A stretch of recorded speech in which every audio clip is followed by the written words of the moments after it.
Hi guys, সবাইকে good morning. তো আজকের ব্লগটা সকাল থেকে শুরু করলাম। তো প্রথমে আমি উঠে কাজকর্ম করার পর চাটা বানিয়ে নিলাম। আর চা বানানোর পরে প্রথমে আমি যেই কাজটা করে থাকি সেটা হলো আমার মেয়ের এই বটলগুলো পরিষ্কার করা। তো এগুলো আমি ভালো করে পরিষ্কার করে ধুইয়ে একটু গরম জলের মধ্যে ফোটাতে দিয়ে দিলাম। তো এদিকে বোতলগুলো ফুটছে আর আমি এখানে একটু চা খেয়ে নিচ্ছি। আর আমার মেয়ে যেহেতু আমার সাথে সাথেই উঠে যায় ঘুম থেকে, সেই জন্য ওকে চাটা খাওয়ার পরে রেডি করিয়ে দিই।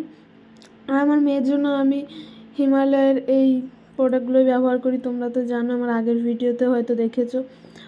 আর ওকে আমি এখন একটু হালকা করেই ম্যাসাজ করে দিচ্ছি, কারণ ও তেল মাখার সময় কান্না করে।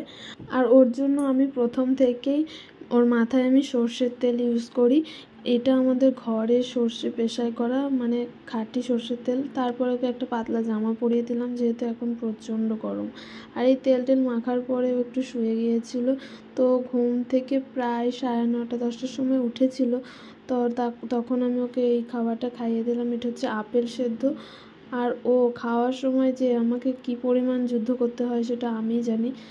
হয়তো শুধু আমি না, আমার মতো সব মায়েরাই হয়তো এই খাওয়া নিয়ে যুদ্ধ করতে হয়। তো এরকম ও খেলতে থাকে আর আমি খাওয়াতে থাকি, কোনো সময় খায়ও না। তো আমি অত জোর জবরদস্তি করি না।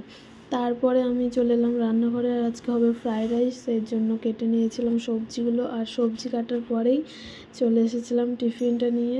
তো টিফিনে ছিল ডিম টোস্ট আর নিয়েছিলাম একটু পেঁয়াজ আর টমেটো সস। তো আমি আমার টিফিনটা এবার খেয়ে নিই। ততক্ষণ তোমরা আমার ভিডিওটাকে লাইক করো আর আমার চ্যানেলটাকে সাবস্ক্রাইব করো।